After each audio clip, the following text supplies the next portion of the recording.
السلام علیکم ورحمۃ اللہ وبرکاتہ۔ وعلیکم السلام۔ الحمدللہ رب العالمین والصلاة والسلام علی سید المرسلین واشهد ان لا اله الا اللہ وحدہ لا شریک لہ رب الملائکۃ والانس اجمعین، اما بعد فاعوذ باللہ من الشیطان الرجیم، بسم اللہ الرحمن الرحیم۔ كل نفس ذائقة الموت وإنما توفون أجوركم يوم القيامة فمن زحزح عن النار وأدخل الجنة فقد فاز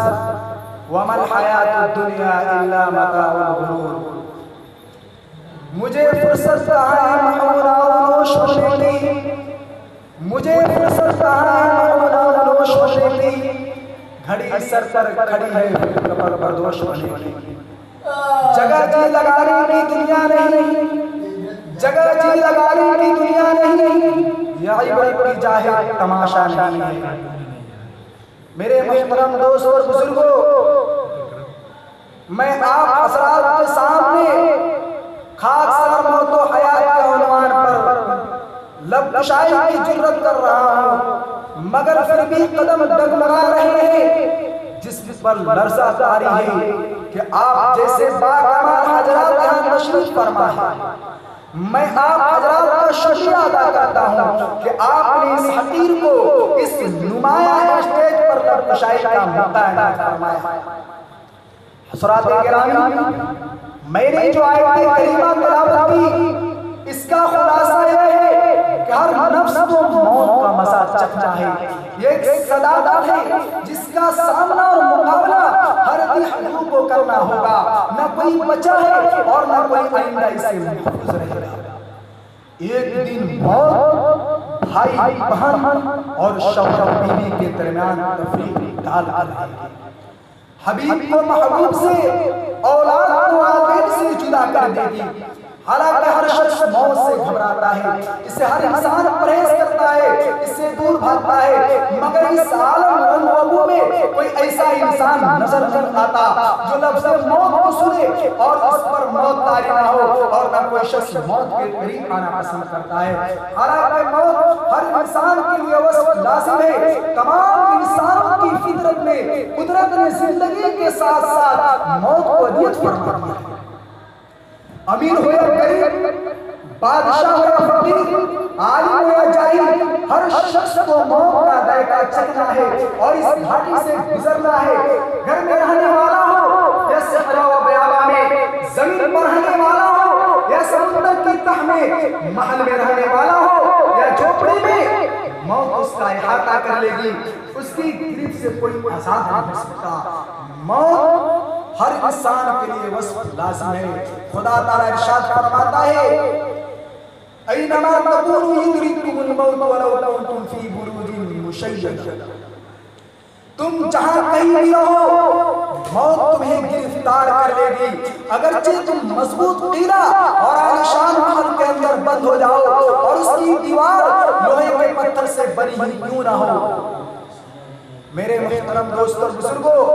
موت کا وقت ہر انسان کے لیے متعین ہے۔ وہ اپنے مقررہ وقت سے نہ ایک سیکنڈ پہلے آ سکتی ہے اور نہ ایک لمحہ بعد میں، بلکہ وقت مقرر پر حاضر ہو جاتی ہے۔ خدا تعالیٰ ارشاد فرماتا ہے، اذا جاء اجلهم لا يستأخرون ساعة ولا يستقدمون۔ مگر موت انسان کے علم و ادراک و تعقل اور تصور ذہنی سے باہر ہے۔ ایک پوشیدہ چیز ہے، کسی کو معلوم نہیں کہ میری موت کب آئے گی اور کہاں واقع ہوگی اور میری روح جسم و سری سے کب پرواز کر جائے گی۔ لیکن آج ہم لوگ اسے نفرت و گریز کرتے ہیں، حالانکہ دینی اور دنیاوی زندگیاں دونوں اللہ تعالیٰ کی عطا کردہ نعمت ہے، اسی طرح موت بھی ایک نعمت ہے۔ یہ راحت و عافیت، اطمینان و سکون، سلامتی دارین کا ذریعہ ہے، کیونکہ موت جو خدائی حکم ہے، یہ دنیا اور دنیاوی زندگی اور آئس کو چند روزہ ہے، ایک عرضی شے ہے، تمام برباد ختم ہونے والی ہے، ابدی اور سرمدی چیز سے اس کا کوئی تعلق نہیں۔ کسی شاعر نے اس حقیقت کا اس طرح انتشار کیا ہے، یہ دنیا محبوب تجھ کو یہ دنیا فانی ہے محبت تجھ کو کوئی واقعہ چیز مربوط تجھ کو نہیں اندھی مجلس تجھ کو سمجھ لینا چاہیے میرے محترم دوست اور بزرگوں یہ دنیا کوئی چیز نہیں اس کی کوئی حقیقت نہیں بلکہ دنیا میں انسان کو آخرت کی تیاری کے لیے بھیجا گیا ہے اگر کسی نے آخرت کا فکر دنیاوی زندگی میں کی اور اتحاد و اتحاد کی زندگی بسر کی تو اپنے تمام مقصد کو حاصل کر لیا اللہ کے رسول صلی اللہ علیہ وسلم نے فرمایا کہ دنیا میں اس طرح رہو جیسے کوئی نبی مسافر جاتی ہو مسلمانوں کو دنیا فانی اس مسلمانوں کو دنیا فانی کے سفر اس مسافر کی طرح کرنا چاہیے جس کو صرف منزل مقصود تک جانے کی ہو مشقتیں برداشت کرنے کی پرواہ نہ ہو کیونکہ دنیا مولا حقیقی تک پہنچانے کا ذریعہ ہے آج انسانوں کو سوچنا چاہیے کہ ہم دنیا میں چند دنوں کے لیے بطور امتحان و آزمائش کے بھیجے گئے ہیں زندگی کی ہر سال آزمائش ہے بدل بدل کر ہم امتحان میں ڈالا جائے گا اس راہ میں کتنی تکلیفیں اٹھانی پڑی مشکلات و مسائل سے دو چار ہونا پڑے لیکن ان کے باوجود اپنی زندگی کو اچھے عمل سے راستہ کرنا چاہیے خدا تعالی ارشاد فرماتا ہے لیبلوکم ایکم احسن عمل تاکہ ہم آزمائیں کہ کون اچھا عمل کرتا ہے اور کون جو نیک عمل کرے گا اس کے لیے جنت میں اعلیٰ مقام ہوں گے ان پر انعام اکرام اور دعوت کی بارش کی جائے گی فَأَمَّا الَّذِينَ صَبِرُوا فِي الْجَنَّةِ نیک بخت اور سعادت مند جنت کے حقداروں میں جہاں طرح کے آرائش کے آرام موجود ہوں گے وہاں نہ خوف ہوگا بے چینی گویا خدا تعالیٰ نے فیصلہ کر دیا ہے جن کا دل خشیت الہی سے شرمسار ہے اور اعمال صالحہ سے آراستہ ہے ان کے لیے خیر ہی خیر ہے اور جنہوں نے دنیا کو اپنا حامی مددگار بنایا دنیا کی محبت میں اپنی قربانیاں دی دنیا کی خاطر دین و مذہب سے بیزار رہا ان کو طرح طرح کے سزائیں دی جائے گی دوزخ کے دہاتی آگ سے ڈال دیا جائے گا وَأَمَّا الَّذِينَ شَقُوا فِي النَّارِ مگر آپ صلی اللہ علیہ وسلم نے فرمایا کہ مومن کو دنیا کی ہر ناگوار اور ناپسندیدہ باتوں کا اجر ملے گا میرے محترم دوست اور بزرگوں حدیث میں ہے کہ جب نیک بندہ دنیا سے رخصت ہونے لگتا ہے تو مولا حقیقی ان کے پاس تشریف لاتے ہیں جن کا چہرہ